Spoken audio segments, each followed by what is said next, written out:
आताची सगळ्यात महत्त्वाची बातमी ती म्हणजे झी मीडियाचे चेअरमन सुभाष चंद्रा यांनी पाकिस्तानचे पंतप्रधान नवाज शरीफ यांची भेट घेतली आहे। झी मीडियाच्या नव्या जिंदगी वाहिनीची माहिती चंद्रा यांनी नवाज शरीफ यांना दिली। शरीफ हॉटेलवर पोहोचल्यानंतर सर्वप्रथम त्यांनी सुभाष चंद्रा यांना भेट दिली। 23 जून रोजी लॉन्च होणारी जिंदगी ही वाहिनी दोन देशांमधल्या नागरिकांची मनं जुळवणारी असतील असं यावेळी सुभाष चंद्रा यांनी सांगितलं। या वाहिनीबाबतचं एक प्रेझेंटेशनही शरीफ यांच्या समोर नवाज शरीफ यांच्या समोर सादर करण्यात आलं। आपण दृश्य पाहू शकतो। नवाज शरीफ आणि सुभाष चंद्रा यांची भेट झाली ती ही दृश्य आहे। या सगळ्याबद्दल अधिक जाणून घेण्यासाठी आपल्या सोबत झी 24 तासचे मुख्य संपादक डॉक्टर उदय निरगुडकर आहेत। आपण थेट त्यांच्याकडे जाऊयात। सर, या जिंदगी वाहिनीमुळे दोन देशांमधला एक प्रकारे सौहार्द जे आहे ते वाढायला मदत होणार आहे। काय नेमकी या भेटीत चर्चा झाली, काय अधिक तपशील आहे?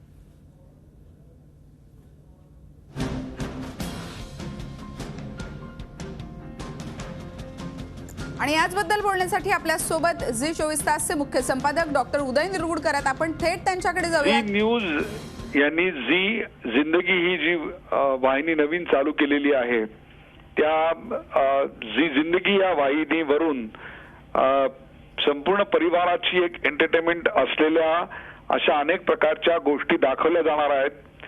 आणि भारत आणि पाकिस्तान यांची जी एक सांस्कृतिक धरोहर आहे ती धरोहर एकच आहे। जरी दोन मुलुक हे राजनैतिक द्वारा वेगळे झालेले असले तरी सांस्कृतिक आशय दोघांचा हा एकसारखाच आहे। मग ती कुटुंब व्यवस्था असेल अथवा इतर अनेक गोष्टी असतील, दोघांच्या मधली ही जी साम्यस्थळ आहेत त्याच्यात संस्कृती ही फार मोठी ताकद आहे।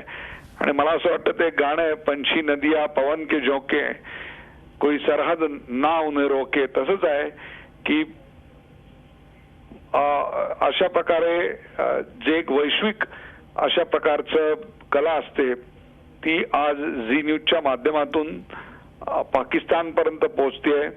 आपल्या प्रेक्षकांसाठी म्हणून सांगतो की झी न्यूज हे भारतातलं सर्वात मोठं झी मीडिया कॉर्पोरेशन हे भारतातलं सर्वात मोठं न्यूज नेटवर्क आहे, ज्याच्यामध्ये वृत्तपत्र आहेत, ज्याच्यामध्ये वृत्तवाहिन्या आहेत आणि मनोरंजन करणाऱ्या वाहिन्या सुद्धा आहेत।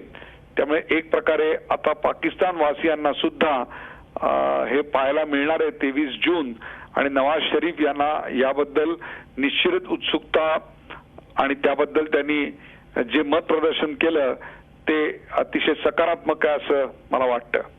धन्यवाद सर। आपल्या सोबत झी 24 तासचे मुख्य संपादक डॉक्टर उदय निरगुडकर होते, ज्यांनी आपल्याला सुभाष चंद्रा आणि नवाज शरीफ यांची जी भेट झाली या भेटीच्या मागचा तपशील आणि त्याचबरोबर जिंदगी हे चॅनल जे 23 जून रोजी लॉन्च होत आहे, भारत पाकिस्तान यांच्यातलं सौहार्द टिकवण्याच्या दृष्टीने हे एक महत्त्वाचं पाऊल असेल असं मानलं जात आहे। झी 24 तास रहा एक पाऊल पुढे।